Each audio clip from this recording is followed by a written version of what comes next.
અને હવે વાત કરીશું વિધાનસભાના સત્રની। આગામી 1 જાન્યુઆરીથી વિધાનસભાનું સત્ર શરૂ થશે।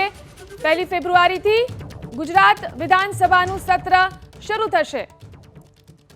તો 29મી ફેબ્રુઆરી સુધી વિધાનસભાનું બજેટ સત્ર મળશે। 1 ફેબ્રુઆરીથી લઈ અને 29મી ફેબ્રુઆરી સુધીનું રહેશે વિધાનસભાનું બજેટ સત્ર।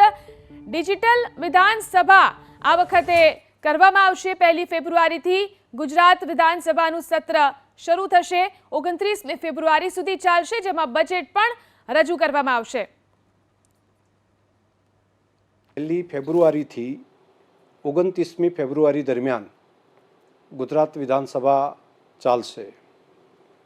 ખાસ કરીને કામકાજ માટેના જે દિવસો નક્કી કર્યા છે, રજાના દિવસો સિવાય, તે બધા દિવસોની અંદર કામકાજ અહીંયા ચાલશે। 2 દિવસ દરમિયાન 2 સત્ર, બાકી બધામાં એક સત્ર માટેનું અત્યારે હાલ આયોજન કરવામાં આવ્યું છે।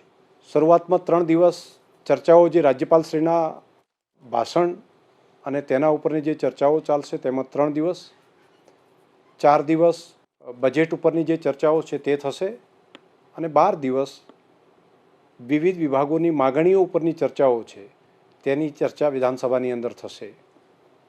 2 ફેબ્રુઆરીના રોજ બજેટની રજૂઆત વિધાનસભાની અંદર કરવામાં આવશે।